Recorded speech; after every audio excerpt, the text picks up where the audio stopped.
Eric. Well, Omar. What's going on, man? How you feeling? Well, it's a good day here. It's a bit cold, as they say. Saw a moose. But can't complain. Shouldn't complain, really. There's plenty of people who got it worse out there than me, So you've been spending a lot of time in Wisconsin, it sounds like. Oh, no, not Wisconsin. That's a little too far south. So, yeah. Oh, what is it? Ann Arbor, Michigan? Michigan. Also too far south. You're up there in Tirana. That's, haven't been there yet, but it's a good place. And, so just doing my thing. Oh, do your thing. Oh, what brings you to be further up north, Eric? Well, I just found out today via email. I don't know if you guys got that over in Tirana, but got accepted as the head coach for the CPU. That's the Canadian Powerlifting Union. So that's me, head coach, Canadian Powerlifting Union for Sheffield. We got the whole national team that I'm coaching, which consists of Jessica Bittner. Oh, that's a very robust team. It is now. I want any Canadians in the comment section below. Because there are different regional dialects, and I did say to me it sounds maybe if someone's from like Wisconsin, kind of northern Michigan. Jess is an example. Shout out to Jess Bittner, who I know listens to the podcast. Or like Jeff Nippert, he's from Newfoundland. So different regions. She's from Saskatoon. I wonder what's closer. All that to say, because there was something there, Eric. There was something there. I feel like I nailed it to the point where I might now be asked to not be the coach for Sheffield. So Eric, imagine it causes a national outcry, and for some reason now you're no longer the coach. Like that was the thing. Well, if that is the case, let me just say I'm very sorry.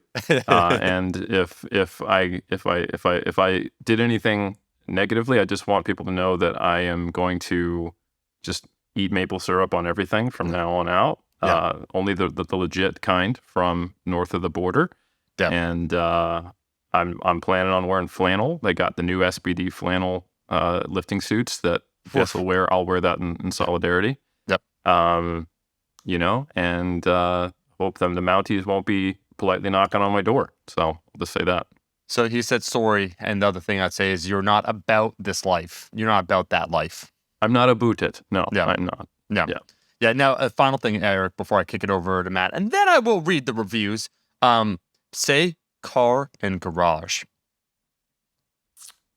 I didn't research how these are. Okay, I'm gonna try. A car. Okay, now we're in Boston, so it's. Car, I don't know where I am. Car, garage. Car, garage. Got it. Yeah. Okay, I gotta work on this. Matt, this has been the bit. Now let me circle back here. So we have the head of Team Canada representing. I'm now back up in Toronto. This is the 2 degrees of separation. It's pronounced Tirana. Tirana. I was at Gameday Barbell in Austin, Texas for the last few weeks. Covert mission. We don't have to get into it. We have Mr. Gameday himself, Matt Geary, on the podcast. We crossed paths, and I felt the electricity there. I shook your hand, and it felt solid. I felt those traps. They felt meaty. And I mean to give those compliments because we have the man, the myth, the legend. It's almost like I was spending time in one of the most hardcore powerlifters in that specific area, and I just happened to stumble upon Matt. As I understand it, Matt, were you there one day? We almost crossed paths again. Were you there before Nationals? You were at Gameday Barbell? Mr. Gameday was at Gameday Barbell? Can confirm. Yeah, and we'll leave it at that. There's a lot of things going on, but for the hardcore listener, and we're going to get into a full introduction, Matt, in just 2 minutes, because right now, since we had you on last, people will say, "Oh, Matt Geary, new guest." He's an OG of Iron Culture. You're within, I think it was the first 60, Eric. Is that correct? First 60 episodes, something like that. I think that's a safe way to put it, but I believe it was even earlier than that. Yeah. I want to say. Eric, do you think sub 20? I think sub 25. I could be wrong. What do you think? Yeah. Okay. Yeah, because I had these ideas of like good themes that I wanted to cover, and we had Matt and Susie on with Dan John to talk about like coaching. Because I feel like they are the quintessential examples in our space of the lifting space, and I consider that a great respect that they were on in the early days of Iron Culture. Yeah, and I think that may have been, so we're entering now our 5th year, Matt, of doing the podcast. I think that was there for like year 1, and we spoke about that episode. It was one of the highlights for us of what would be then 2019, I want to say. Now, before we begin, I will read just 2 reviews because, Matt, since then, we started shilling. It's what happens to get the reviews, playing the algorithm. We've grown. We now have tens of thousands. It's some sort of number between 20 and 40,000 total downloads. Probably like 5% of that YouTube views. Shout out to the YouTube people. But we get iTunes reviews, okay? And we received like 6 or 7 since the last podcast that we read the reviews. So we're just going to do 2 to 3. Then we're moving on. Give you the proper introduction because, folks, alert, Brandon, signal, flowers, noises, sirens, monster episode already confirmed because Matt is a vetted Iron Culture guest. Okay, let's read it. So 2, knowledge, 5 out of 5 stars. Almost disappointingly, they're all 5 stars. I read the latest. I want to say full disclosure. I do read the latest reviews. If they're 1 star, Matt, I read the 1 stars. They just so happen to be the next 3 are going to be 5 stars. Didn't pick them. Okay. Where did I start? On the way to the gym, at home, whilst researching hypertrophy and nutrition, doing 3 things at once, typing, reading, listening, best podcast to learn with some funny jokes too. Always a wide variety of topics. And if I have a question about my own training and bodybuilding career, I check the podcast and sure enough, the topic is covered. Eric, reaction before I go to the next one. Honored, grateful, pleased to hear it. We're accomplishing our mission. And it's always good to hear that that is the case. Matt, it's almost too positive so far. We're on another 5-star review. Amazing by DL Custom. Thank you, Mr. Custom. Please do not stop these episodes. I look forward to them every couple weeks. So it's every single week. I just want to say, Fred, we said it'd be every, but anyways, research is amazing and the banter is not too bad, eh? Yeah. I agree. Yeah. Pretty funny. I can't wait to read the comments about the accent. Intriguing. Okay, last one, and we're on to it because I want to give Matt his proper respect, man. Drew, 16701. 5 stars once again. Great information. Guests are always experts. Slice of life attitude. Good humor. My only issue is the following. If we finally achieve Omar's obvious yearning for a fully privatized free market society, who will build the roads? Has he thought this over before? It's a good question, Mr. 16701. And I think there are a great many debates among libertarian philosophers as to whether we even need roads or if that's actually just big government trying to oppress us and make us more connected when we all know that every person is an island. So yeah, it's just a fact of life. I mean, political philosophers weigh in, but I'm pretty sure I read that on Wikipedia. Yeah, and Eric, this is the very final thing, and please give our guest a proper introduction. If ever like they're like, oh, I'm confused by some of your leanings. Sometimes it sounds like leftist talk, and other times you're talking like this libertarian pipe dream. I believe the sole function of any individual in a capitalist society is to maximize personal wealth.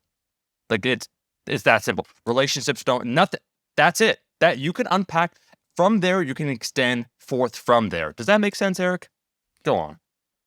Let's chill out. You know, Karl Marx, Guevara, Shea. Okay, let's just take a step back from the pulpit and then get back on track with Iron Culture, because we have a monster episode with one of my favorite guests, my good friend Matt Gary, who, if you've been involved in powerlifting and you don't know who he is, you have not been involved in powerlifting. I'll just say that. This man is the person who I would say I have learned probably the most from regarding to the actual act of coaching powerlifting. And when I say coaching powerlifting, I don't mean necessarily the act online of consulting and working with an athlete on a regular basis. Of course, that is coaching as well, the communication side of it. But I don't mean programming. I don't mean nutritional manipulation. I don't mean making weight. I mean the actual act of, on game day, making the right decisions and putting your athlete in a position to perform as well as possible. And he and, of course, his partner, Susie Gary, are some of the best in the game at SSPT. And we are all very lucky that he's recently released an ebook specifically on game day coaching, the Game Day Coaching Manual. But as we're going to talk about in this episode, I think there is far more in this this fantastic book than just game day coaching stuff. And I think this will be a very eye-opening discussion for people who are, one, outside of the sport, but two, people who are inside of the sport, but who have not yet had the opportunity or the privilege, I should say, of working in very close, tight battles at the national level or higher. So, Matt, thanks for being back on Iron Culture. Thank you both so much for having me. My cheeks hurt from laughing so hard, and and try not to blow up your intro. That was hysterical. But seriously, thank you both for having me. It's an honor to be back on Iron Culture and just contribute whatever I can to the community. Well, I know it'll be a lot. So I think for those who maybe did not tune in our first year, and for those who aren't already familiar with your work, do you think you could give us a rundown of your coaching experience and your entrance into coaching in powerlifting, and then how you've gotten to the point where you are today, where you've been, national team coach multiple times in the IPF, and also doing a lot of coaching at a very high level in the USAPL now? Sure. I've been involved in the sport for 28 years. So I started competing in 1995. And I think when a lot of us start in this field, if you will, or part of this community, and we're writing, training, or we're helping out friends early on before we actually make it a career, we're kind of doing these things for free and so forth.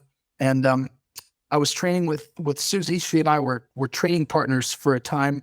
And she asked me if I would be willing to go with her to the World Championships in Chicago. This was in 2003. And of course, this was pre-Raw. So this was the equipped World Championships in Chicago. And I said, I would love to. I'd never been to a World Championships. I would love to come watch. And she said, no, I'd like you to come coach me. And I was just like blown away. I said, coach you? Well, I have zero experience coaching at that level. So I said, look, I'll come and throw my hand in the pile, but I don't know how good I'm going to be. But so I get to Chicago, and Susie's competing, like I said, in the equipped World Championships. And I went into the warm-up room, and Dr. Larry Maley, who's the president of the USAPL, was the head coach of the women's team. This was just women's only. This was before, actually, back then, they used to have the World Championship separate. So there was a women's world championship and a men's world championship. So this was the women's world championship. And I go into the warm-up room, and I'm just like, put me to work, man. Let me pull up straps. Let me wrap knees. I'll chalk backs. I'll load bars. I'll do whatever you tell me to do. Let me be your physical labor. And so I did that. And I, obviously training with Susie kind of offered my 2 cents, but deferred to him naturally, as I should. And Susie wound up winning her first world championship. And so, we jokingly say that that's no coincidence. It was because I was there, but truthfully, I had very little to do with it, other than just, wrapping her knees and prepping her for the platform. But every year thereafter, because Larry saw how hard that I worked, I helped with some of the other lifters, and I was willing to just contribute in any way that I could. Every year thereafter that Susie would make a national team to go to a world championships, which was literally pretty much every single year. She got hurt the next year, so she didn't compete in 2004. She had a bulging disc in her neck. But literally every year thereafter, I think there was a string of years from 2005 through 2012 maybe, where Susie would make the national team as a 52-kilo lifter. And Larry would invite me back, but this time as a legitimate, assistant coach. And so naturally I took advantage of that opportunity. And, Larry mentored me. And he's a man of very few words. He doesn't say a whole lot, so he led by example. But I took a lot of mental notes and actually took physical notes as well. But every year that Susie went back on the team, I was in his hip pocket and literally became his right hand, if you will. And that's how I was mentored and groomed along, if you will, within the sport, coaching at the international level. And so that went on for about 5 years' time, 4 or 5 years' time. And finally, in 2008, he decided to, hand me the keys to the mothership, so to speak. And he said, I want you to be the head coach of one of our NAPF teams, which for those of you who don't know, the NAPF stands for North American Powerlifting Federation, which is a regional branch, if you will, of the IPF.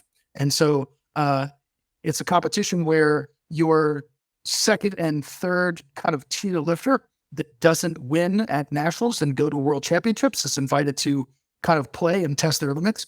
And so he gave me the reins, and I was the coach of the 2008 NAPF team. I did so well with that team of misfits because it really was like the Bad News Bears kind of. It wasn't like I had an all-star team like some of these national teams now are literally and figuratively the cream of the crop. I was having, like I said, in my particular case, not even the second or third tier. I mean, I had some some newbies, if you will, on the team. But having said that, I did a good job with them. And the following year, he bestowed upon me, or the executive committee bestowed upon me, the honor of coaching at the World Games in 2009. And so that is just literally and figuratively, prior to today, I mean, that's literally like the pinnacle of powerlifting, as you know. And so, of course, as I've told you before, I mean, the World Games are contested every 4 years. On the odd years, they are essentially the Olympic sports, or the Olympics for the non-Olympic sports. And so I was the head coach for the men's team in Kaohsiung, Taiwan. And of course, that's where our good friend and colleague Mike Toucher won, and was the first USA powerlifting American male, if you will, to win a gold medal at World Games, which was, a tremendous accomplishment for Mike. Pretty much launched his, competitive career, if you will, kind of put him on the map competitively, certainly not as a coach. Reactive Trading Systems has done that for him. But anyway, so I coached there. And then after that, I was, Larry decided to step down, and I was named the national team head coach. Once again, that's for the women, from 2010 to 2012. And so I was the national team head coach during those 3 years. The coaching assignments are on 3-year appointments. And so from 2010 to 12, I was the national team coach. After that, I was named the coaching committee chairman for USA Powerlifting. And what that meant is I would provide oversight to all of our national team coaches. And so I was essentially managing them. We were going over selection criteria and qualification processes and making sure that all of their ducks were in a row for the national teams. And I decided at that point that if they were going to put me in charge of kind of managing, it would be in my best interests and to everybody else's best interest for me to kind of take a step back, step away, not be a head coach, because I've got too many sticks in the fire, so to speak. But if I'm going to manage everybody else, let me take a step back. So I stepped away from my head coaching position into that coaching chairman role, simultaneously becoming the coaching certification director, revamping our coaching curriculum, and so forth. And so from that point on, from 2012 up to current, I was essentially the coaching chair up until about 2020, and part of the faculty for teaching the coaching certification. I contributed to writing the curriculum naturally, and I've been an assistant. I think we counted it up, and I put it in my game day coach manual, northward of 25 plus teams where I've either been an official assistant or been an assistant coach. So quite literally and figuratively, I've ridden Susie's coattails around the globe. And if not for Susie, I would not have been able to get my foot into the door, and that if not for Larry's mentorship and teaching to kind of show me the ropes, I just like to think I'm standing on the shoulders of giants. And it's because of those two people who've been key and instrumental in my development that I've had the opportunities that I've had. And so that's kind of a snapshot of my international coaching career. I've been so blessed and fortunate, obviously, like I said, to be at the World Games, do this equipped and do it raw, and be at all these amazing competitions with all these incredible athletes. I love it. And that's a tremendous resume. And I think one thing that might also be relevant is that you didn't start just coaching in powerlifting, if I'm correct. You had a bit of a coaching background or strength and conditioning background prior to that. And I'm curious as to how much your philosophies in powerlifting were influenced by your more general coaching knowledge, and if you could talk about that a little bit. Yeah. So when I graduated, I just graduated with a degree in kinesiology, and I happened into an opportunity in Maryland to be a strength and conditioning coach at the high school level for DeMatha Catholic High School. And if you know high school football and high school basketball, that is a nationally renowned institution, a private Catholic school in Hyattsville, Maryland. And there's a lot of pros that have come out of there. Brian Westbrook, who played for the Philadelphia Eagles, James Brown, the commentator, who does NFL Sundays, went to DeMatha, and Adrian Dantley, who's a former NBA player. And just they've had a lot of talent come out of there. So I was a strength and conditioning coach at this high school. And so that was a wonderful opportunity for me to kind of, get my feet wet in strength and conditioning. And I think a lot of us, when we get our background or our degrees in exercise, physics, and kinesiology, a lot of us have some of the same aspirations in terms of, hey, I want to get into strength coaching, either at the collegiate or the high school level. And ultimately what that comes down to lots of times is we all have the same letters after our name, and it comes down to who knows you and who you know. And so, fortunately, I had already interned during my undergraduate time at the University of Maryland. I had interned with the University of Maryland. So I kind of had that boosting my resume when I got into strength and conditioning with this high school. And I was the strength and conditioning coach of this high school for about a year. And simultaneously, I was working for a fitness consulting firm where we had a connection with Georgetown basketball. So I was training a lot of the Georgetown basketball products that were going into the NBA. So you're thinking about Alonzo Mourning, Allen Iverson, Dikembe Mutombo, Patrick Ewing, all these people. And so I was doing one-on-one coaching and training with them by virtue of this fitness consulting firm. And that was far more financially rewarding. Why did you leave, Matt? I just heard those names and I was like, Then coaching at the high school level. So my heart was with the high school kids, to be quite honest with you, but it really just became an issue of dollars and cents. And they were demanding so much of my time and literally just paying me peanuts, and I was doing so well working with these NBA players. And then of course, just general population, athletes and clients, if you will, in the gym. So I transitioned away from that. Later in 2007, I also did an internship with the then Washington Redskins. That was right around the same time that Sean Taylor, was killed. And so that was an instrumental time for me working with the Redskins for their spring training, because it just further, I think that was the final nail in the coffin, because my powerlifting coaching and career had taken off simultaneously as I got that opportunity. But that was the final nail in the coffin to say that I don't want to be a strength and conditioning coach at this level.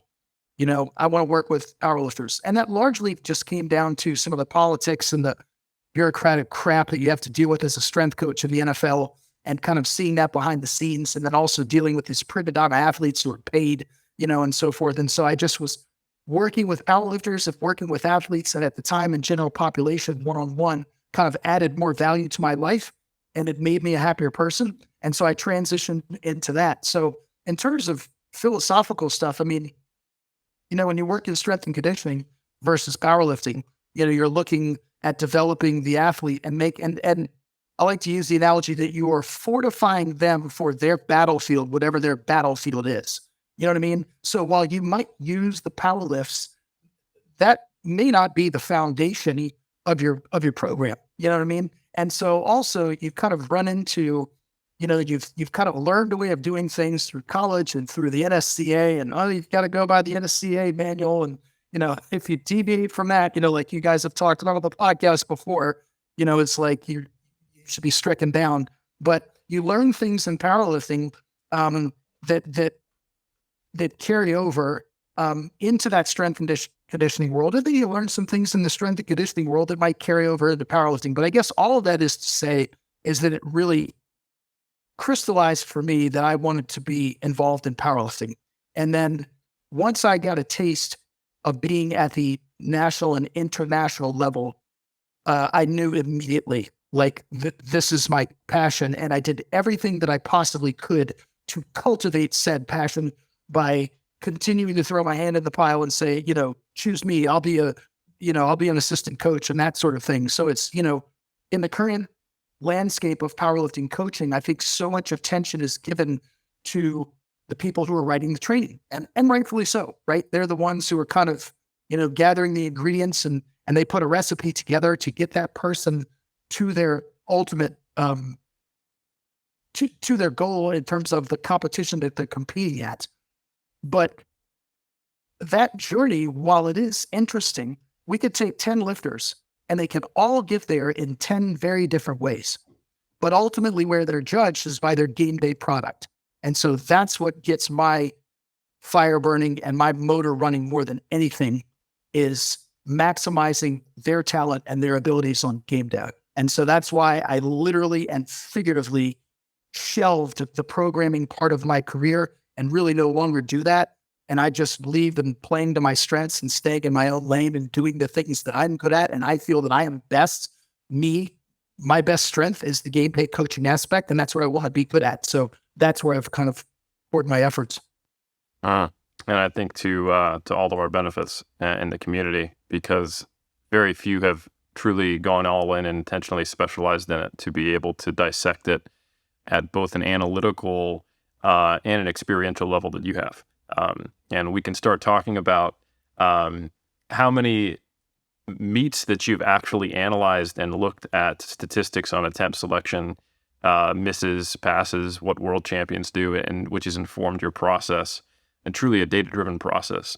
But I think before that, I just want to point out, as someone who is primarily an online coach who does the programming, the nutrition, and just the day-to-day communication or week-to-week communication, whatever the setup might be, that yes, while that is the majority of what is going to get an athlete stronger, powerlifting isn't just about strength, and it's becoming more and more not just about strength as the sport gets more competitive. Just to kind of highlight what we've talked about for those who've been listening to other episodes of Iron Culture where we've discussed powerlifting, the 93 kilo class is a great example where you have legitimately got nearly 10 people, if you take all of the candidates worldwide, who could be a world champion right now.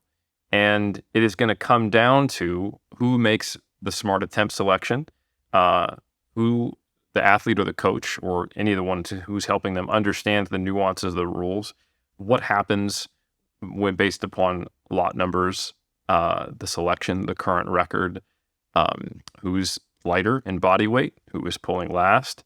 And there have been numerous instances that I've seen in my career that honestly, when I first saw them, just scared me because I didn't actually know the IPF technical rule book or about these things.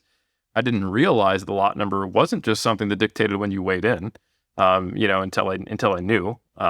So sometime around 2014, 2015, I think I started to get savvy because I think I had my first athlete compete at Junior Worlds around then.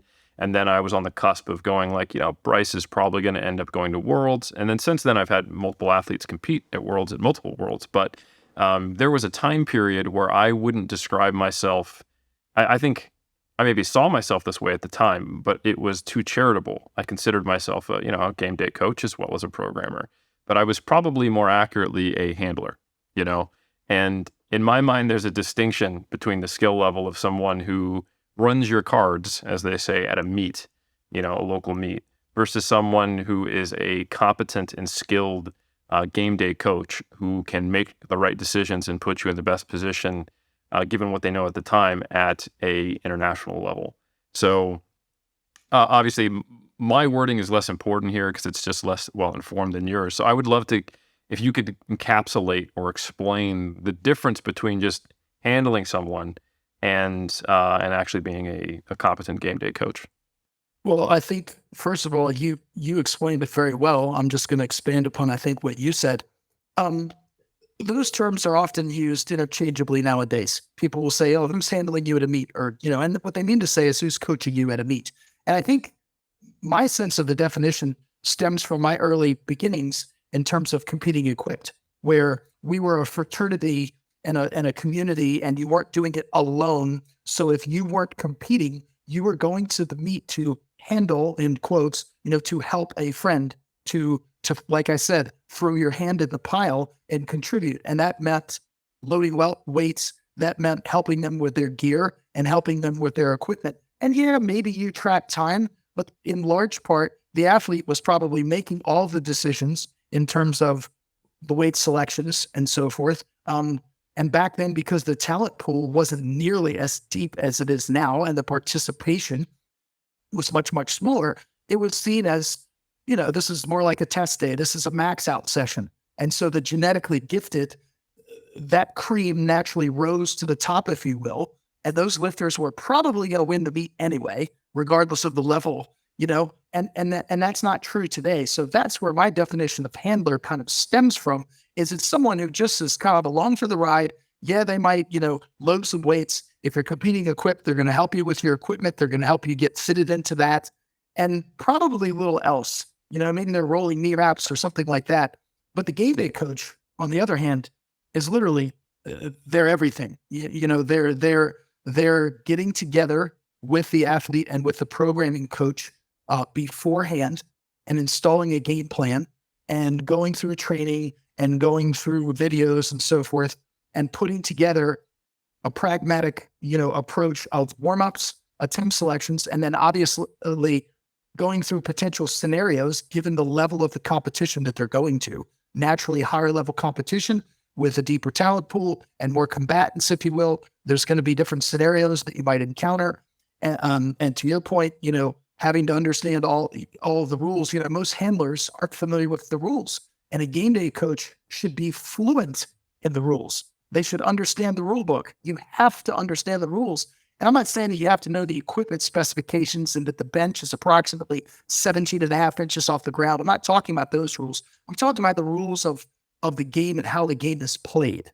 And so how you can leverage lot number to your advantage and so forth, and how you, when you can make an increase, and if you, the time limits and so forth, and when you can use a chip and when you can't, and when you're awarded another attempt and protesting to the jury, and all of these sorts of things that are nuanced and need to be understood from the rules. So the first step is as I said, learning all the rules. But the game day coach does all of that from installing the game plan. And then obviously on game day, they are matter-of-factly doing everything so that the lifter can solely focus on his or her own execution. So that means I'm timing the warm-ups, I'm loading all the warm-ups, verifying that they're all correct. I'm getting my lifter ready to execute. I am creating a space where they are free from distraction, where they can focus on the weight on the bar. And that's all they need to focus on.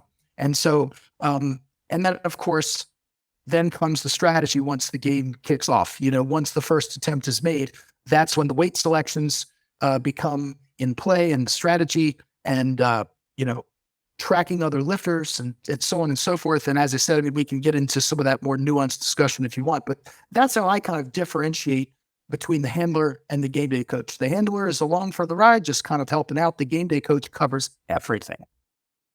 I think I really appreciate that expansion. And man, for the OGs, I remember we used to just basically be competing against Powerlifting Watch, and people don't know how good they have it with open powerlifting. But, there were almost never, not never, but almost never meets where there was a relevant head-to-head battle. You were trying to beat other people competing across the world or across the U.S., sometimes not even the same federation, going into Powerlifting Watch for what was respected on the forums, right? And there was these records that were, not well, put up, etc. And I'm not saying there were no exceptions to that. Of course, there were. There were high-level championships back in the day, but it just really doesn't compare now that we see, probably compared to the early 2000s, I would guess a tenfold increase in participation in powerlifting. And yeah, so it's a different ball game. It is really become a game, and I think here's another easy way of making a distinction. A handler doesn't know that once they land in this foreign country where this championship is being held, that they need to take a trip to the ATM and get the equivalent of 75 euros to clip together and put in their wallet. And a game day coach should know why they need that.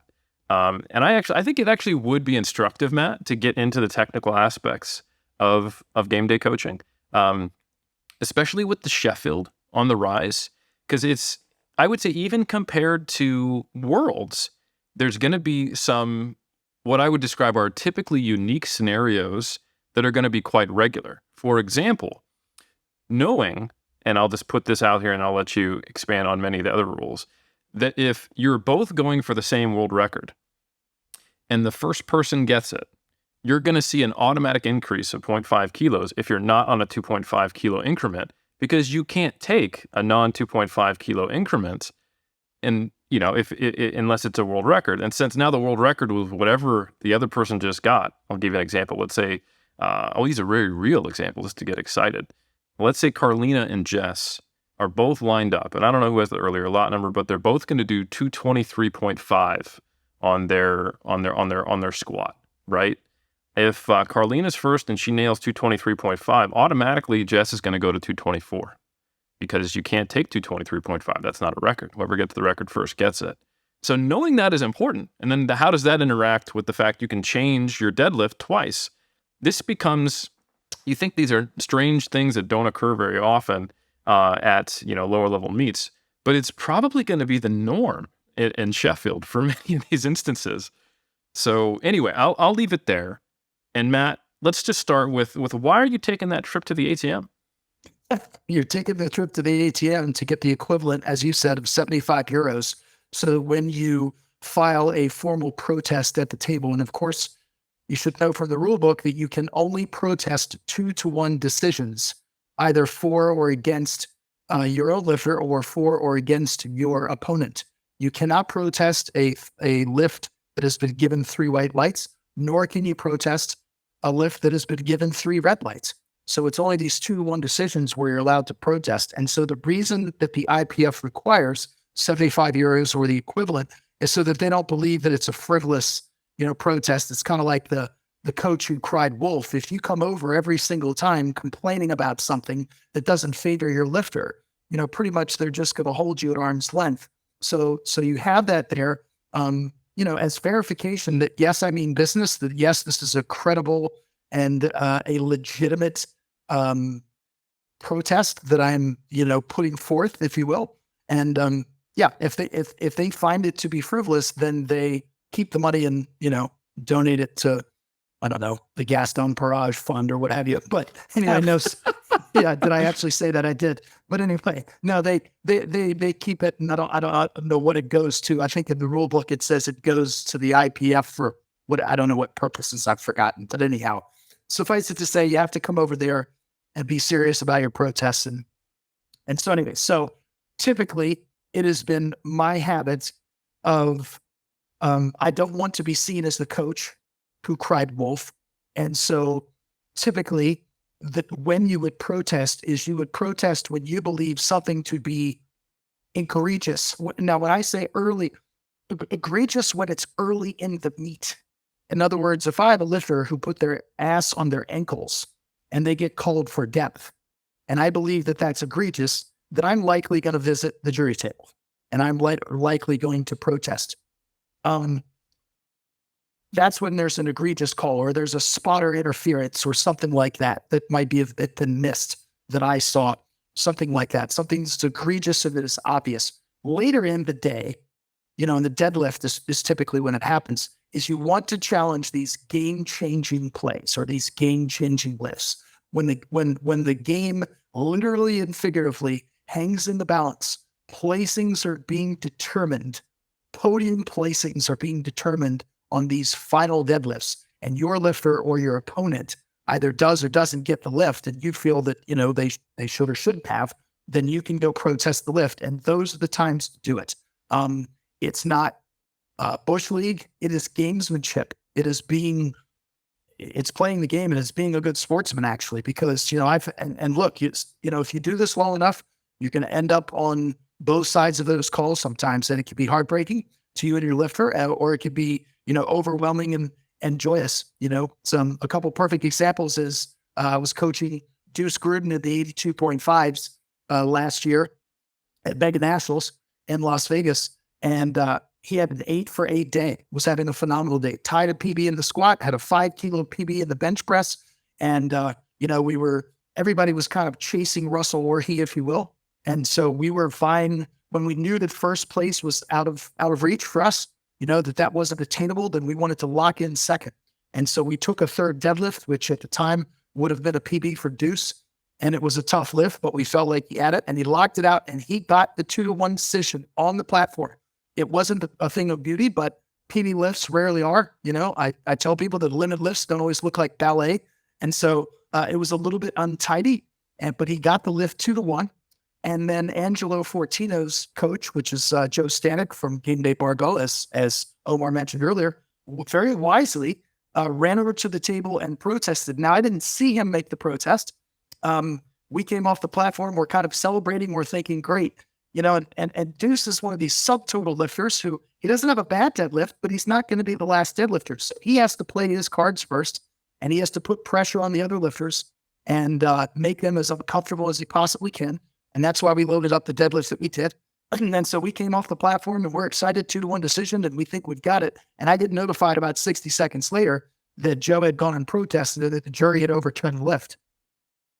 Fast forward, and so we dropped from second place all the way down to fourth, and that was heartbreaking. So so Sean Noriega temporarily was in the lead, and then of course Joe's athlete Angelo was able to load up a deadlift at the end and outpull Sean for placing. And so we dropped from second to fourth in this game-changing play. So Joe was wise to do that. And people asked me if I was mad at him, and I said, of course I'm mad at him. Because when Angelo locked out his deadlift was 2-1, and I went and protested. Because again, from where I was standing, which albeit was the coach's box or even further away than the coach's box, it didn't appear to me that he completely locked out. Now, after seeing the video from a different angle, I've kind of changed my mind. I was like, yeah, that was probably a good deadlift. But from my angle, and because it was a 2-1 decision, even if I didn't see the lift, but it was 2-1, I should run to the scorer's table and protest the damn thing, because it is a game-changing, game-deciding play. And so anyhow, so we dropped from second to fourth.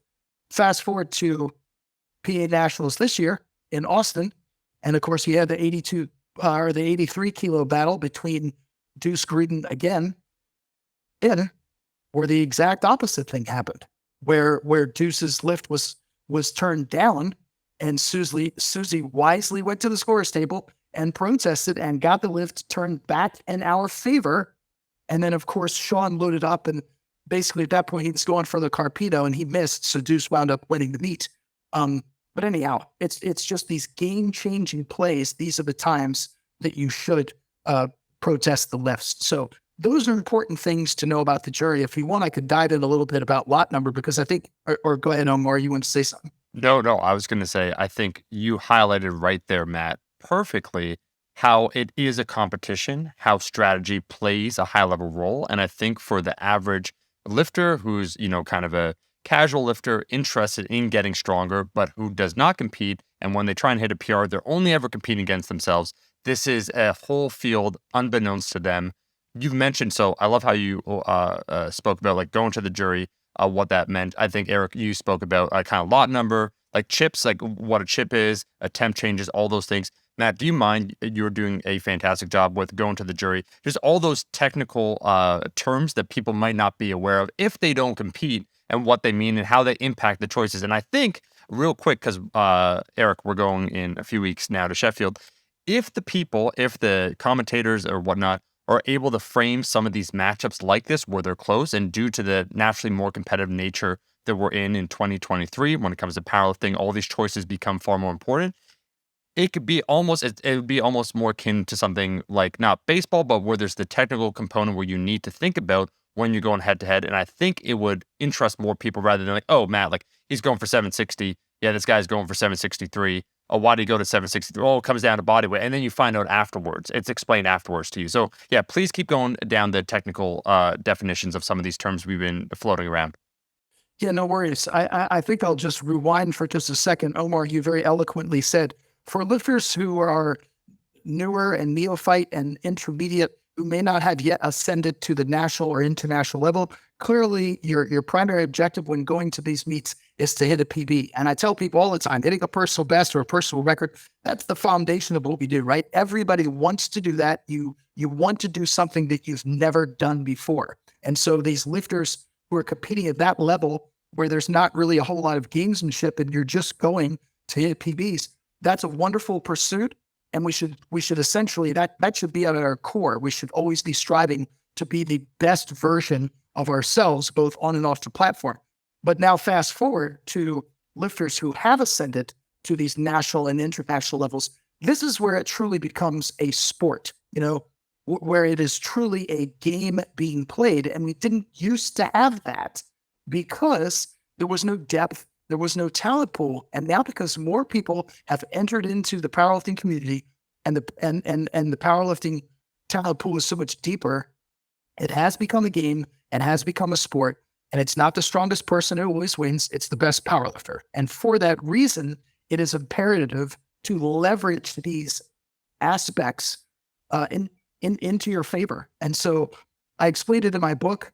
And I don't want to sound like a broken record, kind of referring back to the book, but I will. I kind of explained it in the book like it's cards, and you have these ace cards, if you will, kind of up your sleeve, and you really have about 5 cards up your sleeve, kind of 4 aces, and then maybe a joker. And so the very first ace card to have up your sleeve is just matter of factly to have the strongest lifter in the room. If you've got the strongest lifter in the room, everybody else is at a natural disadvantage because you have the apex predator, be it a male or a female, in that weight class on that day.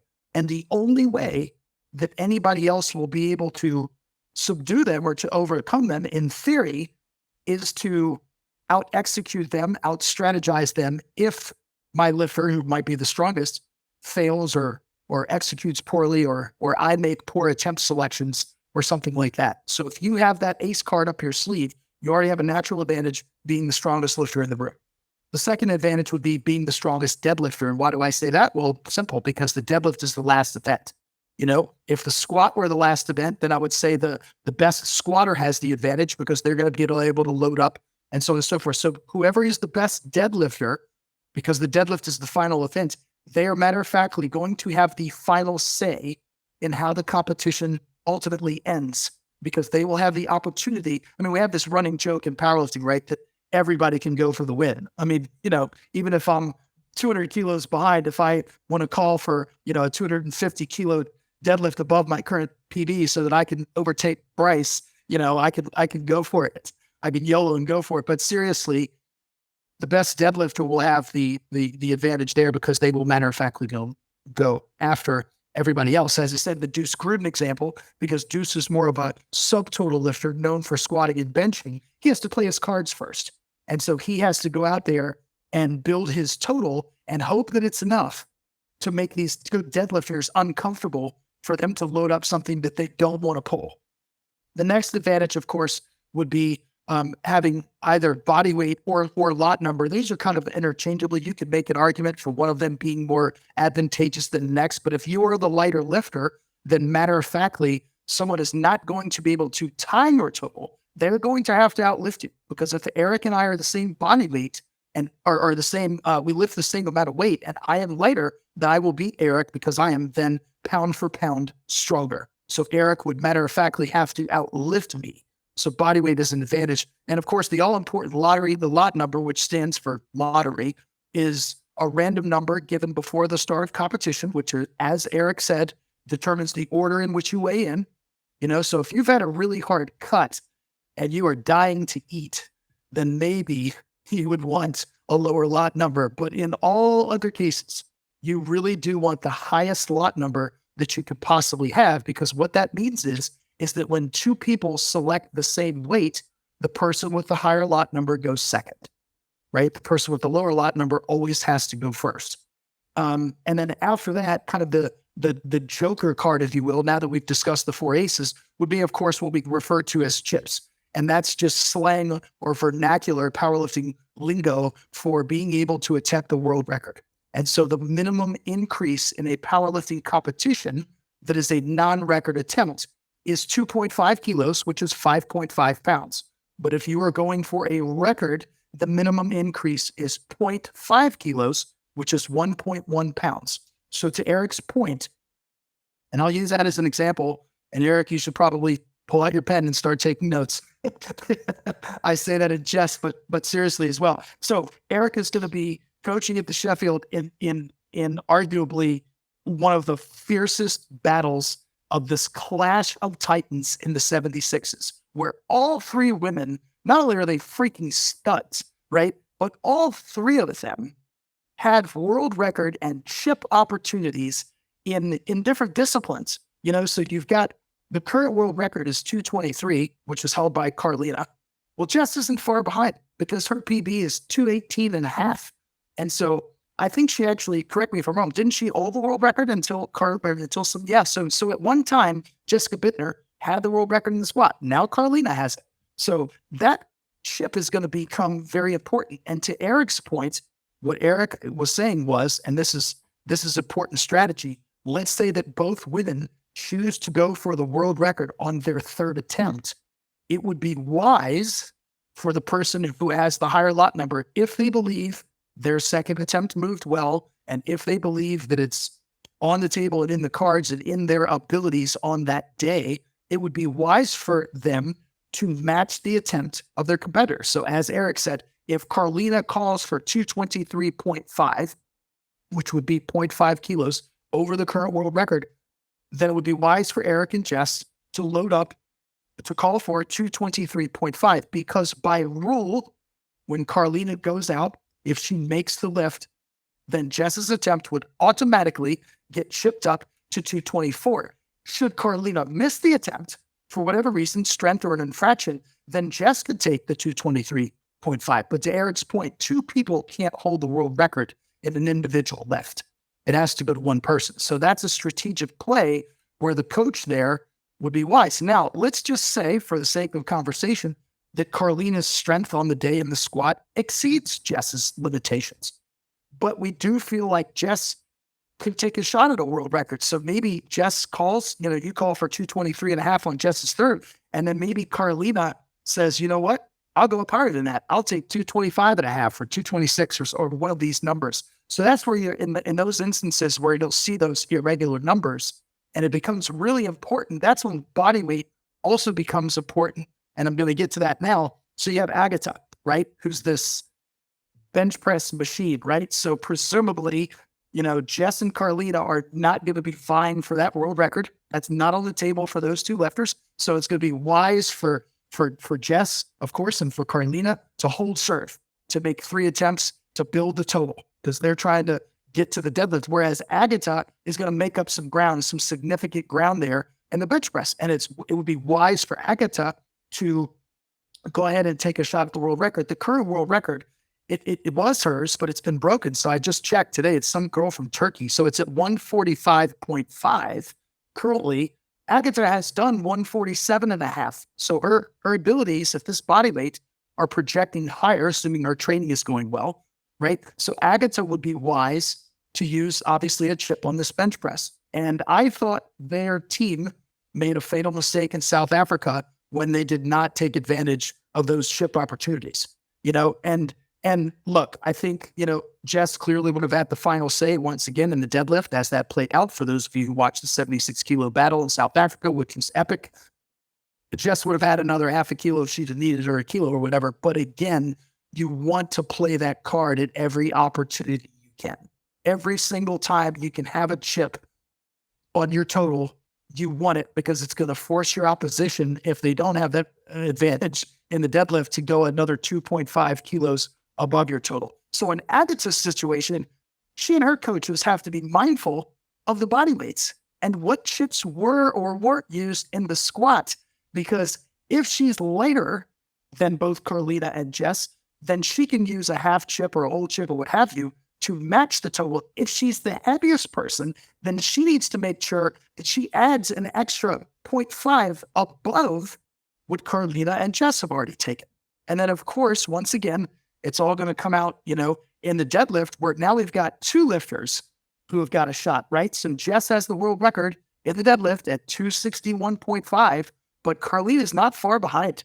She hit 255, at Commonwealth. And granted, that was down in New Zealand and so forth, kind of one of these home game opportunities. So, the question remains, what will she bring to the table after she travels, and so forth? But all the lifters are going to be getting there early, and you certainly hope that they arrive there in top form, right? That's what we want to see. We want to see every lifter lift to the zenith and the pinnacle of their abilities. But again, both Jess and Carlina presumably will be able to use a chip once again in that deadlift. So while lifters at the Sheffield are going for, the ultimate prize, if you will, is percentage over the world record and exceeding the world record.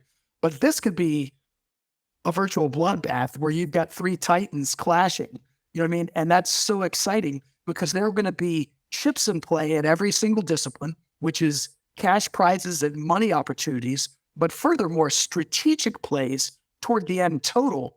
And so just using those chips strategically while being mindful, as I said, of where your position is in terms of body weight and where your position is in terms of lot number. So, Jess is going to have this really good advantage. On paper, when we're looking at the totals, just matter of factly, looking at data today, as of today, Carlina has the biggest total. So she enters the room as probably the strongest individual on paper. But depending upon their preps and how they arrive and what kind of shape they're in and so forth, that might change. But then Jess has the advantage, of pulling last, presumably. So anyway, all that is to say is you have all these ace cards up your sleeve, and this particular weight class, the 76s, as well as the 93 men, where you're going to have the same situation. You're going to have a Mark Kinane, you're going to have Gavin Aiden, those two guys who could break the world record in the squat. You're going to have Jonathan Keiko, maybe Krostev, but probably only Keiko, who could take the world record at the bench. And then, of course, in the deadlift, you got Chance Mitchell, who could take the world record in the deadlift. So it's going to be so exciting to see how this all comes out in the wash. And there's just going to be so much strategy and so much at play all at once. And that's, as I said before, that's why this is truly a sport.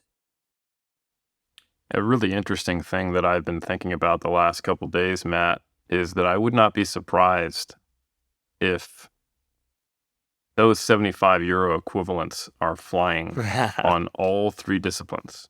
Because while there are battles in the 76s, the 93s on both and the women's side, everyone is actually competing against each other because the top 10 make money.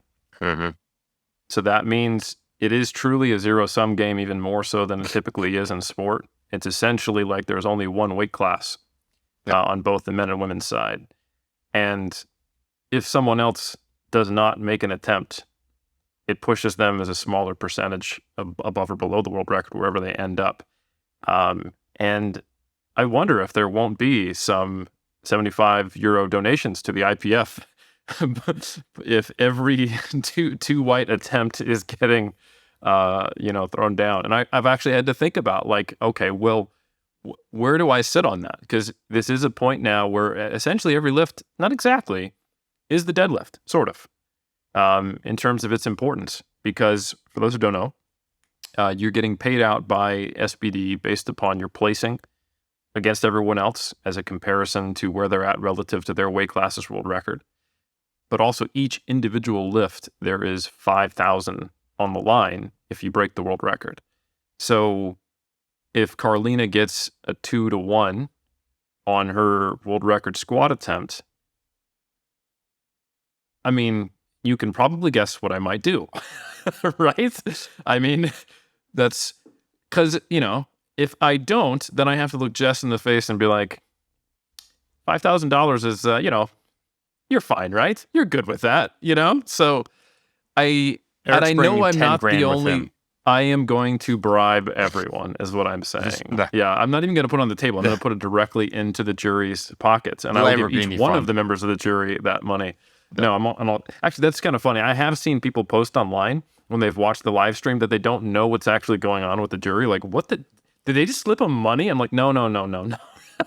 Yes, but not the way you think. Yes, but no. It's not a bribe. Yeah. I've done that at USAPL competitions where I've pulled out $100 bill and people are looking at me, the audience, like, what the heck is going on? And these are lay people that don't understand what's happening. And yeah, it looks like I'm bribing them. Wink, touch. Yeah, it's funny. You open the game day coaching manual, and what's actually inside is just $100 bill. I'm like, you use this. It is the only thing you need. But yeah, so it's going to be interesting. I think the Sheffield is relatively unique in that way, where I think each coach is going to have to decide, like, where do I sit on that? Am I just going to do that when there's a world record on the line, or am I just going to treat it like a normal meet, even though it is actually not? Or am I going to go, hardcore and be throwing around, dollar bills all over the place? So I don't know what's going to happen. It'll be interesting. But yeah. I was just going to add, I think it also, these naturally you're going to sit down and have a call like we're having now with Jess, and you're going to go over the two of you are going to install a game plan that highlights her strengths, mitigates her weaknesses, and tries to put her in the best position to for her to be the best version of herself on game day. Obviously, the two of you are going to do that, clearly, and this conversation might look very different for other people, but, and these are questions that presumably only Jess can answer, is what is most important to Jess? Because she's your lifter.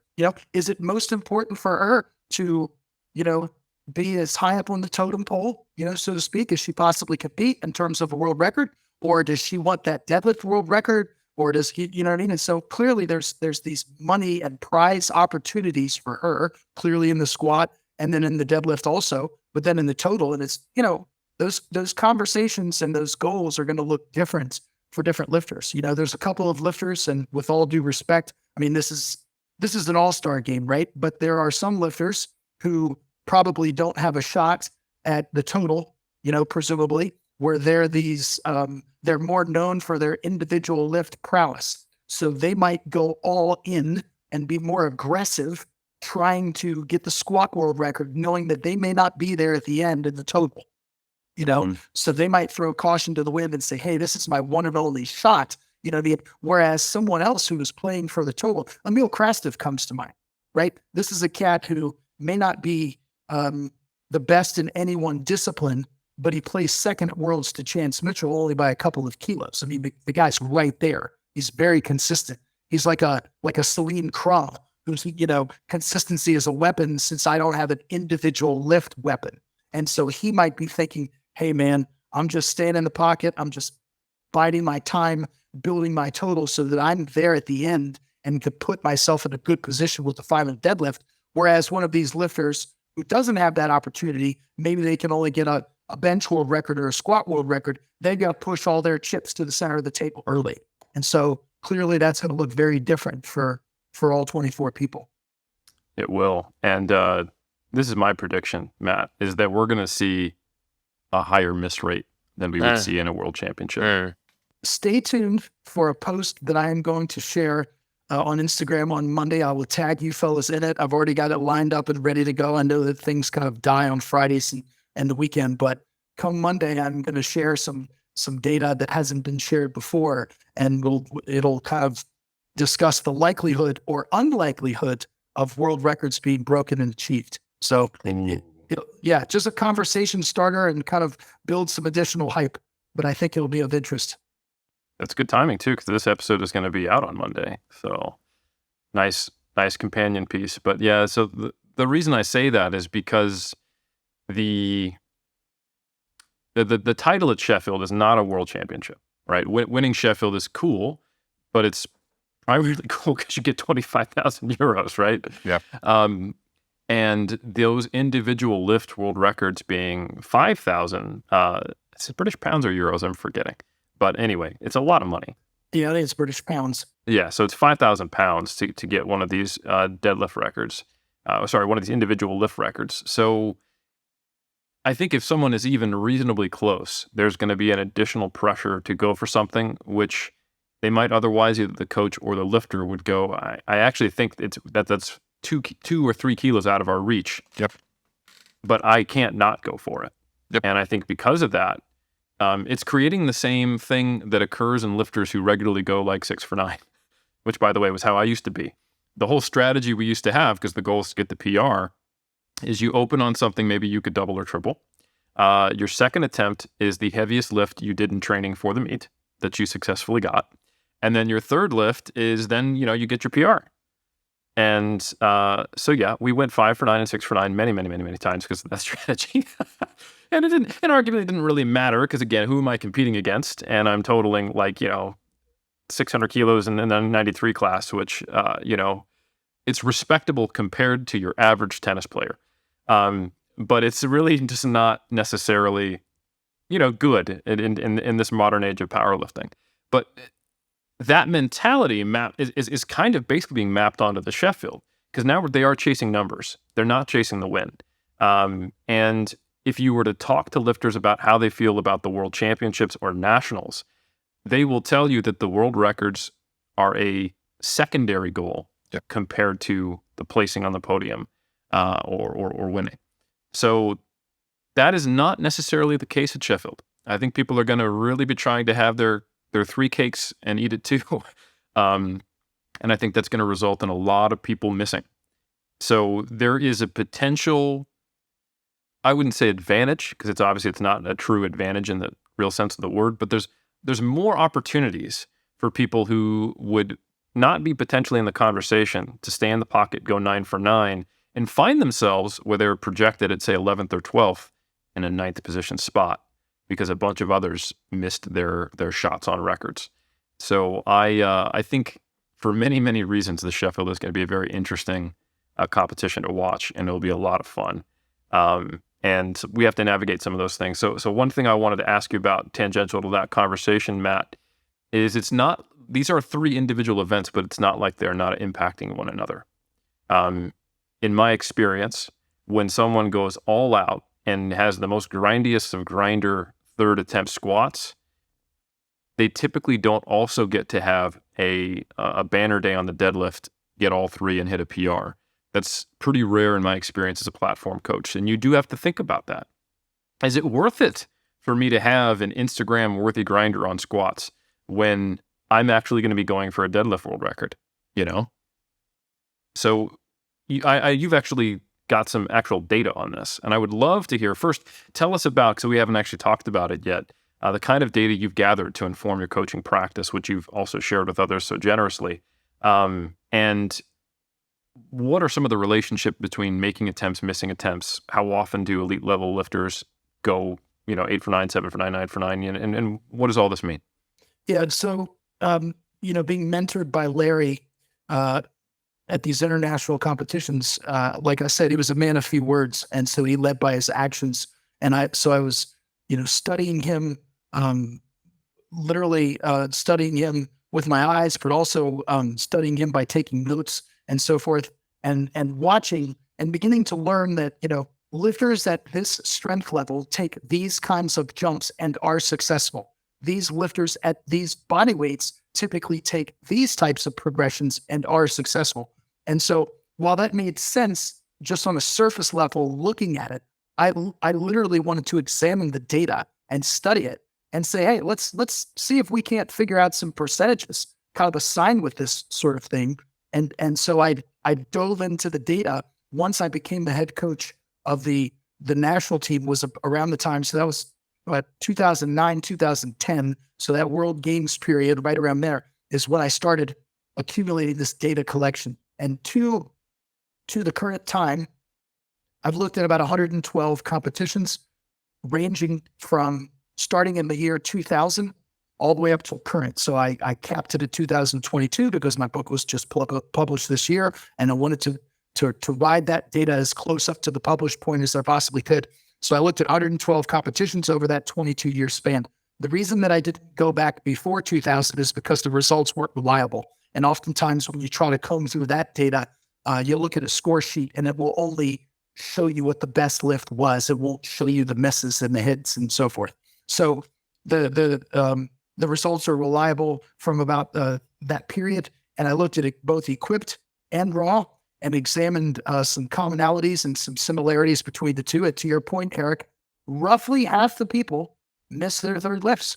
So it's 43.5% of lifters miss their third squat, 49% miss their third bench, and 50 on the nose miss their third deadlift. And it's understandable right in the deadlift because, the age-old adage that the meat doesn't start until the bar hits the floor, and that's typically what determines the placings and the final outcomes. So people, matter-of-factly, on that last deadlift are using that to leverage and to garner position or to leapfrog somebody else or to go for the win. So it's understandable that 50% of lifters would miss their third deadlift.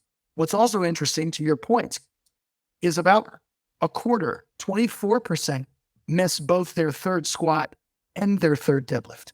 So if all you do is make your thirds in every discipline, you're automatically going to do better than half the field.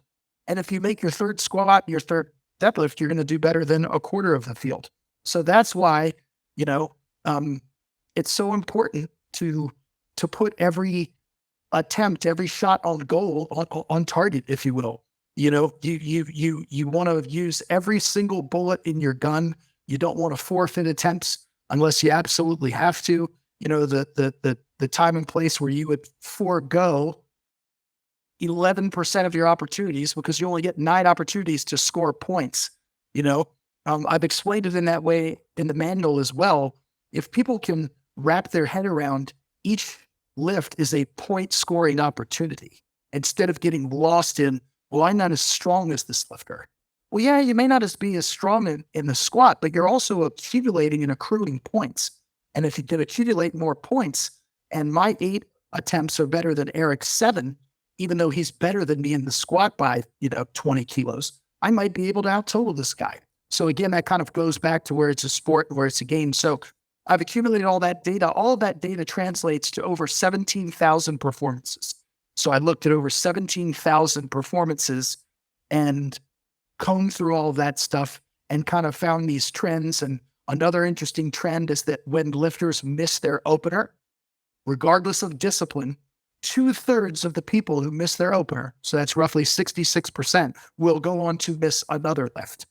So that's why this opener is so important, right? It's just getting on the board.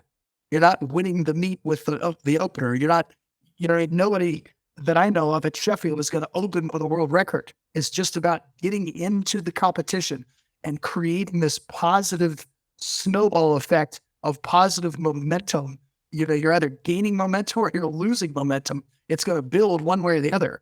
And so that's why that opener is so important. And then using that second attempt as that stepping stone lift, right? It's using that as a springboard or a launch pad. And also it's the all-important data point for the coach to assess, what does my lifter have left in the tank for their third attempt?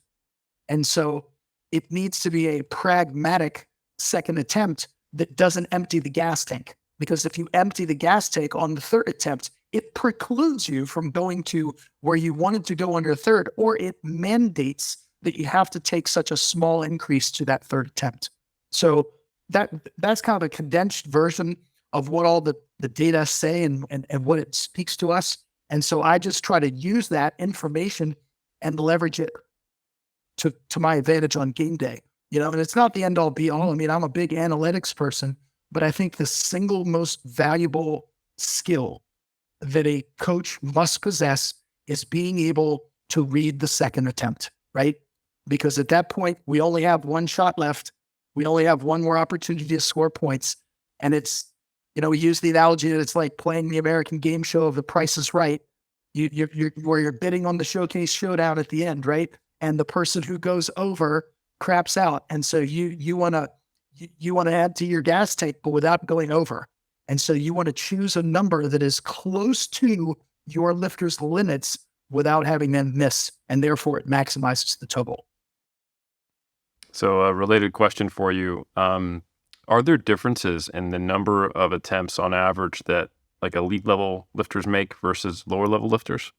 Yeah. So what I found was it's roughly 7.4 attempts are being made by the ones winning the gold medals at the World Championships. And that's pretty much identical for both raw and equipped, actually, believe it or not. I mean, there's sometimes at equipped meets, obviously, there's that additional variable of the equipment, the squat suits. It's like, loading up enough weight for me to achieve depth and saying in the bench, can I touch, and so on and so forth. And so you're navigating the equipment.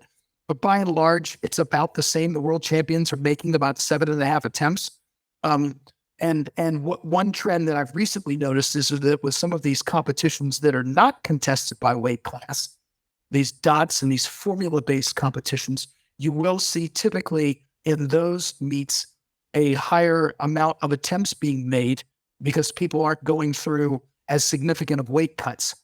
And in addition to not cutting weight, they're more able to accurately assess and ascertain their limits because let's say they're normally a 90 kilo, but they train at 93, and so they weigh in at 92 or 93, let's say.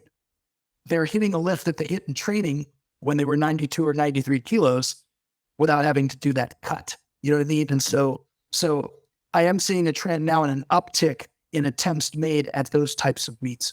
But generally speaking, like you said, I think there's a good chance that a lot of these lifters are going to be swinging for the fences for these records, and why not? I mean, because like you said, when else do you have an opportunity to knock it out of the park and have your world record count, right? It's just at these international meets, number one, and number two, to get paid for it. And so some of these lifters, you might also be thinking, I can make some money on these individual lifts, and I'm willing to lose the battle to win the war come June in Malta, when a lot of these lifters presumably are going to reunite and clash again. And then there's the old expression that I use, there's only one day out of the year when you can become a world champion. And so then winning is the ultimate goal, and the records, the numbers are frankly irrelevant. It's like, what performance do I need to put together to just facilitate me winning is the answer versus the specific numbers. So you don't, in those particular instances, you need not have an emotional attachment to a number. The only number that I'm emotionally attached to is the one that I know you can do. Right. Yep. The number on the podium, 1, 2, or 3, baby. Matt, you were talking about how important second attempt selection is. We're going to talk about coaching psychology, game day coaching psychology, developing the rapport with the athlete. Because you're there on game day, and I assume for some of them, like they have a prior coaches, kind of what you're alluding to, how then do you determine the second attempt when you're there in person watching the lifts? Like, how do you build a composite profile for each athlete that allows you then to accurately predict what their second attempt should be, considering there's so many variables on that game day? So you have the data, you have the information before you understand like what their potential is, but just walk us through. And this is the part I find fascinating, where it is a competition, and this is the huge difference between an amateur, someone just lifting on their own, where they can control these variables, and competing on a particular day. What goes into the calculations for you on that day that leads to something like the second attempt selection that's so important? You have the information beforehand. You've spoke to the coach. You know what they're capable of, all those sorts of things. Can you walk us through? You don't have to give, obviously, all the goods when it comes to your process, but just the general contour of what goes on. Because as you said, like all this amounts to the fact that in most scenarios, unless it's Sheffield, as we're alluding to, maybe you want to win that cash prize, you want to win, or you want to have your best possible performance. And one of the functions of the game day coach is to coax that performance. So what goes into your assessment of said athlete on that day that will then determine some of those attempt numbers? You have all that historical information, you have the rapport with the coach, their programming coach, if they have one, and the athlete themselves. What then happens? Yeah, so that the way that I make that determination, that begins very early on by having these open lines of communication with the programming coach and with the athlete. So particularly if I'm coaching an athlete that I don't write the training for, and I don't do much programming anymore, so there's only, I can count on one hand the number of lifters that I currently write training for. But so most athletes that I'm working with have hired me for that expertise, for my acumen, for that service, and so forth. So to answer your question, and sorry for being maybe a little circuitous or taking a circuitous route, but that process begins by just opening the lines of communication and following the athlete literally and figuratively through their training and getting my eyes on their videos. Most of these lifters, I'm not with them in person, so I have to rely on video, and then I have to rely on anecdotal feedback from both their coach and themselves, them telling me, hey, I typically get sticky at this point in the squat, or this is what it looks like when I'm redlining my engine, or hey, I'm able to grind this way, and when I grind this way, I know that I have about this much left in the tank. These sorts of conversations take place, and clearly I'm watching as much video as I can possibly get my hands on. I'm also studying, to your point, their previous performances. And so I know that attempt selections at times, like other things with athletes, can become idiosyncratic, for lack of a better word. People fall into these habits, or they like to take these sorts of progressions because it's what they've done. And I want to be mindful of that. While they've hired me to extract the best performance from them, I don't want to take them too far out of their comfort zone, because then it begins to disrupt their cognitive behaviors and their psychology. And so to your point, I also have a questionnaire that I will send out to new to lifters that I haven't worked with before. It's not a questionnaire that I need to send out to Bryce Lewis, because I've been working with Bryce at pretty much every single significant competition since 2015. So Eric has been privy to some of these calls that we've hopped on before, and he understands some of my process. But with a newer lifter that I may not have as much experience with, I had them fill out a questionnaire, and part of that questionnaire delves into their personality traits, their personality characteristics, and so forth. any technical cues that they might want to hear. Do they find themselves to be more aggressive versus more conservative? And so it kind of gives me a snapshot into their personality, the way that they think through problems and the way that they make decisions. And I try to meet the personality of my lifter on game day. I don't want them, I don't want to force myself upon them. If they're a rah-rah athlete, then I need to become a cheerleader. If they're more stoic and controlled like a Mike T, then I need to be more quiet and reserved.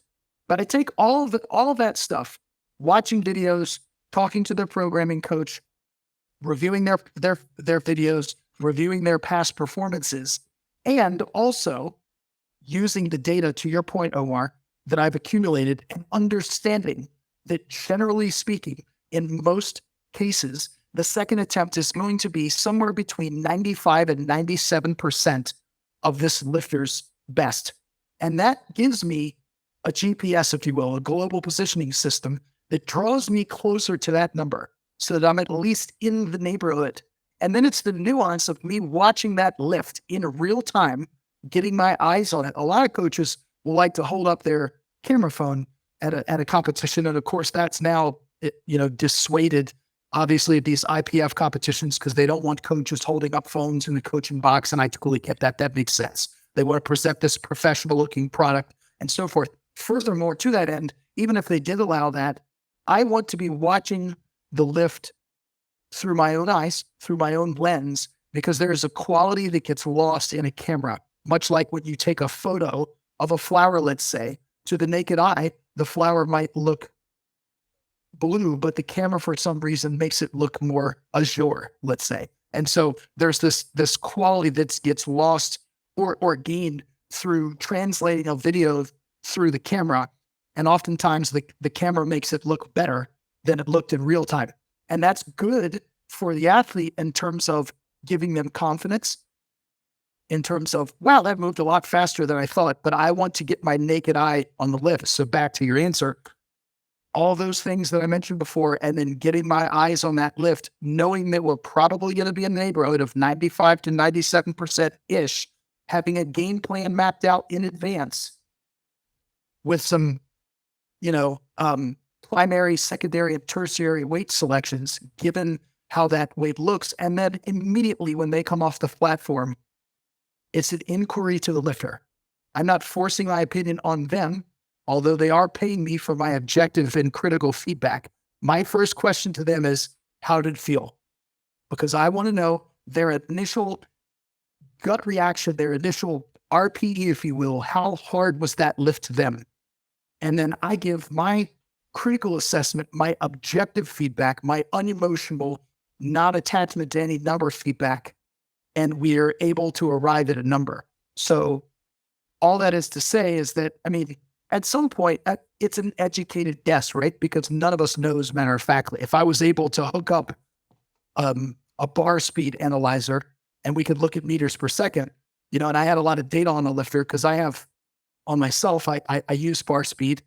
I have over a decade of data on myself, so I could probably narrow it down to like the exact kilo of what I have left in the tank. But not having those tools at our disposal, I have to use all of these other tools. And it basically, as I said, becomes a GPS, which gets me as close to my target as I possibly can. And then I'm selecting a number based on all that information combined. So I hope that answers your question. And look, here's the fact, right? The matter of fact is, sometimes I get it right and sometimes I get it wrong. Or sometimes I pick the exact right number and it's probably the one, but the lifter goes out and for whatever reason just doesn't execute. We're coaching humans. We're not coaching robots. People are fallible. I'm the first one to raise my hand and jump to the front of the line and say, I've made bad calls. I've made mistakes. It happens. But in theory, to your point, these second attempts, lifters should ideally, in perfect scenarios, be making absolute bare minimum 6 lifts, right? We shouldn't see any red on the score sheet until that third column in a perfect world. So that's how I judge the second attempts. And then, of course, the same is for the third attempt. And I just think judging the second attempt after they come off the platform is, matter of factly, the most important skill. And there is no one weird trick. There's no hack or life hack for that. You just, matter of factly, has to look at thousands and thousands and thousands of attempts and get your eyes on them from every imaginable lifter of every imaginable strength, weight class, raw, equipped, and keep doing that until the end of time. And that's how you just get better and better at judging attempts. Eric, come on now. There's golden nuggets, and then there's what we're experiencing here. It's a monster episode. This is for those that are, one, curious about the sport that they're interested in, and an invaluable tool for aspiring coaches, current coaches, people that want to get better. Of course, we're going to link everything with Kai and the timestamps down below. But let me ask, Eric, I want to ask this question and then kick it over to you, Matt. So you've been coaching for such a long time. Your accolades speak for themselves. You've written this book. What are maybe some of the best pieces of advice you would give when you see contemporary coaches, the process that they go into? And it's clear you're methodical in every single aspect of your game day coaching, all the considerations, that it's data driven, which of course we all really like. So you're taking a look at what does the data show and then making the best informed choice, and also being there, being able to analyze in person. So many different subtle things, but you've been doing this a long time. You've seen the evolution of coaching, both of programming coaching and also game day coaching. And you see a wide variety of different styles and approaches and so on and so forth. Maybe what are some of your best advice for those that are either aspiring towards this, that they might be unaware, because 2023, it's a whole new game. Like, let's say, I'm sure you would agree, game day coaching in 1998 is markedly different. One variable that we can all agree on is the level of competition is higher. Therefore, all these choices matter that much more. So one, from aspiring coaches, what should they focus on? And then maybe two, from the contemporary field that you see, what are some elements, not that are lacking, but could be improved upon, or maybe people should be more aware of if they're already in the process? Maybe they're aware, like they know, Matt, what a chip is, what the lot is, all those sorts of things. So first, for an aspiring coach, and then for kind of the more intermediate experienced coach, what are some things? I think first and foremost for the aspiring coach, and this goes for any sport and endeavor, is learn the rules. You need to have a comprehensive understanding of the rules, and that starts by learning the rule book. And I've been blessed because one of the other hats that I wear is I'm a national referee, and so being a referee enables me to see the sport through a different lens. I can see it through the eyes of a competitor because I compete and have competed both in equipped and raw. I can see it through the eyes of a coach. I can see it through the eyes of a spectator as just someone who really enjoys watching the sport and watching lifters lift heavy stuff. And then, of course, I can see it through the eyes of a referee judging the lift because I know what to look for. I know what the lifter is going through because I have competed. And so being able to see the sport and the game being played through these different focal points, through these different lenses, makes me a better coach. So first and foremost, you have to have an understanding of the rules. And so I would encourage people to learn the rule book. And there's no shortcut. You just need to crack open the rule book for your federation. If you're competing internationally, that means the IPF technical rule book, or likewise for your individual national federation. And in terms of aspiring coaches, one of the best ways to get better at game day coaching is by doing it. And so shadowing, find a game day coach that you look up to. Look for mentorship opportunities. I know Susie and I offer them. And now that I've written this book, I've had quite a few inquiries, and I'm going to start looking at some different opportunities that we are going to start creating for mentorship, both online and through conference calls and so forth, in addition to the hands-on stuff that is literally the most important. You know, you can learn stuff by reviewing a score sheet. You can learn through obviously reading the game day coaching manual that I put out now into the powerlifting marketplace, if you will, into the community. But you're going to learn best by doing. And so by shadowing a coach that you look up to, reach out to a coach through social media and find one that you respect, someone that your values align with, someone who coaches athletes that either might be like you or the ones that you also coach. So there's some similarities there. And ask them for some mentorship opportunities and try to shadow them at these larger competitions. And so, as I said, Susie and I have done that. And some of these larger competitions, I'm just going to put it out there. Matter of fact, you've got coaching outfits like TSG and TSA and RTS, where they have these coaching staffs. And now due to some of the rules that are in place with Article 14 and so forth, they have a division of labor, if you will, where half of the coaching staff goes in one direction and the other half goes in another. With myself, with SSPT, it's Matt and Susie. So we will be looking, I will be looking for some people who want to be mentored at USAPL Raw Nationals this year. So I'll be looking for people that might want to shatter me. And I'm going to put them to work because they're going to be in the warm-up room and they're going to be in my hip pocket. And not only are they going to be loading weights, obviously, but they're going to be learning about the timing and meat flow, and then they can be in my hip pocket and see the decisions and learn strategy and so forth. So to answer your question for the aspiring coaches, those are the things that I recommend.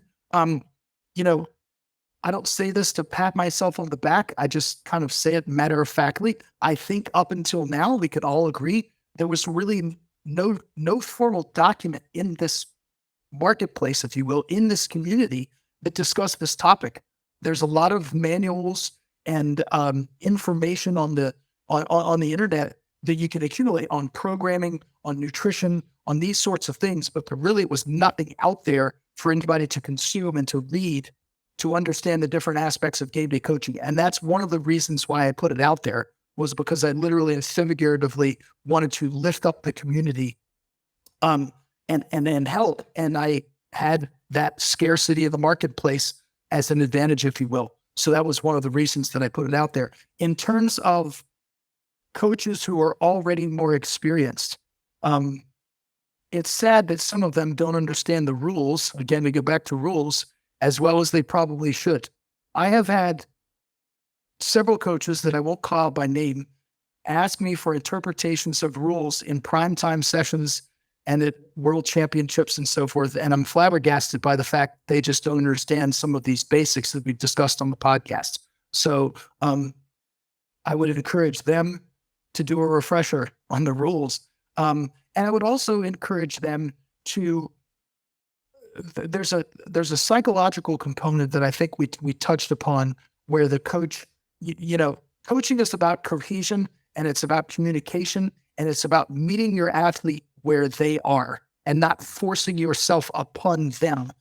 They are competing because they have their ambitions and their goals and the things that they want to achieve. And it is incumbent for us to be facilitators of those goals. If I distill it into a single sentence, the coach's role is to put their athlete in the best position to succeed. And that's going to look different for different people. So I think that, coaches need not be dogmatic in their approach. They need to kind of meet the lifter where they are, while also holding true to their principles and values and their system and their way of doing things. But all that is to say is that I see a lot of coaches who do get these emotional attachments to certain numbers and certain outcomes without taking into account either what their lifter wants to do and their lifter's own aspirations, or what is truly possible in the day. And so for those reasons, we see, missed attempts because a coach is, for whatever reason, either trying to flatter the ego of their lifter, which is matter of factly just doing them a disservice. At that point, are you even coaching? I mean, you're not really coaching them at that point. And so I think to just some of the lifters who are already established, I think that those are some of the things that I've seen. And then lastly is just the reality of the landscape that we're currently in with the popularity of social media. I would just impress upon people to have a code that you live by, and I discussed that in my book. It's the very first chapter in the book is on coaching philosophy. Have a coaching philosophy and a life philosophy that you adhere to, that guides your decision-making, and that you hold true to that, even when it's most uncomfortable. And so that acts as your moral compass, but also as your compass that will guide some of the decisions that you make. And ultimately, just remember that there's a human being on the other side of this. And like I said, you're not coaching a robot. And so it's important just to remember that and to be passionate and to be empathetic, and also give them tough love when they need tough love. And sometimes They might need tough love at a certain time of day, and they might need empathy at another time. I know that's a long-winded answer, and I apologize for that, but those are just kind of my thoughts. Apology not accepted. This is a long-winded podcast, and that's exactly the type of insight that I personally appreciate, and I know that any listener who's still here with us at this stage of the podcast appreciates as well. And I think that's critical, because one thing I was hinting at is that it's a lot more than just handling or making attempts, and that your book and you do so much more than that. And having been in a position where I want to say, I don't know, close to 10 times, I've had the privilege of sitting down on a pre-game couple weeks out meeting with you and or Susie and Bryce and often Natalie as well, who's been a really great team member, and we've gone through this process. And it's not just going over the spreadsheet and figuring out what's the warm-ups and the limits and the plan A and the plan B, but I've also been very attentive to the fact that you are aware of the lifter's psychology, and you do things in the lead up, sending certain email messages to try to facilitate what you believe and you've communicated with the athlete is the best mindset, where they're able to perform and able to focus on the task at hand. And that continues on game day. And I've seen you relate differently to Bryce than the way you relate to Ray, than you relate to Sam, et cetera, et cetera, et cetera. So it's not just the Matt Gary method. The Matt Gary method is, as Bruce Lee would say, to be like water and to flow into the needs of each one of the lifters. So it truly is athlete-centered coaching, but at the same time, it's not just doing whatever the athlete asks, because it's unrealistic, I would say, as someone who has coached themselves, quote unquote, which I don't even think is a thing anymore, on game day. You can handle yourself, which I won't make a joke about handling yourself, because I could. But I'm going to leave it. I'm a good boy. But yeah, so when you handle yourself, it is very difficult to keep all of those things and play at the same time. You actually can't really watch the lifter after you.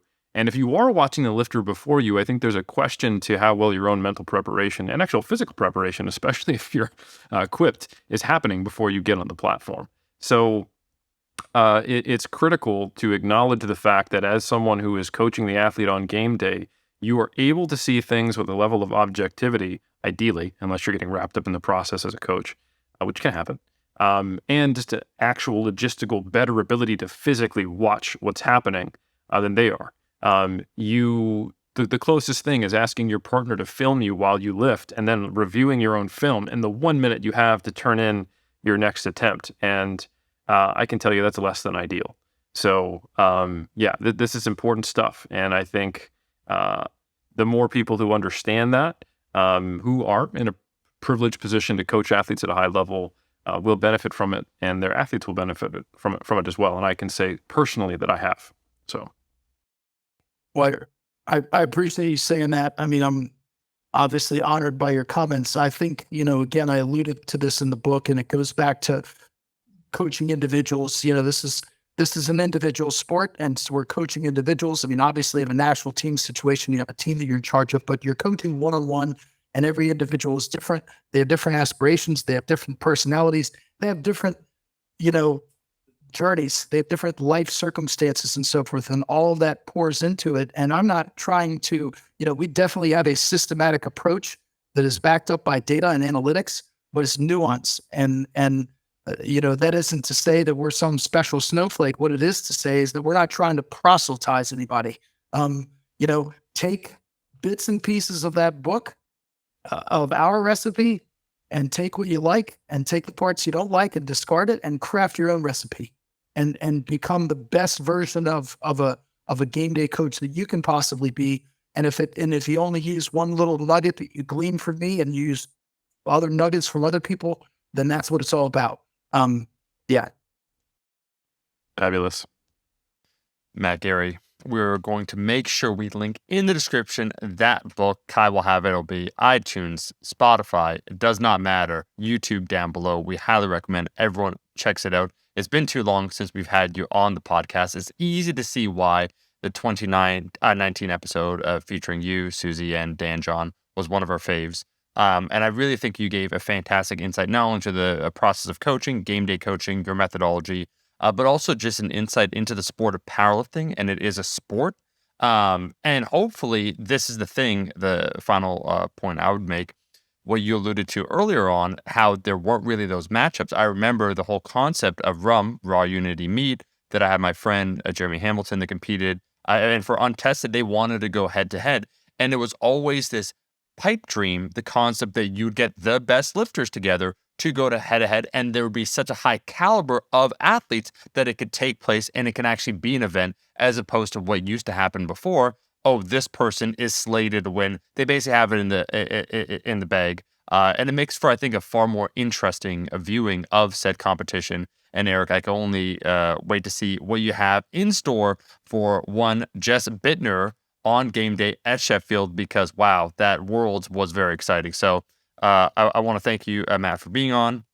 We are going to link in the description everything as we said before.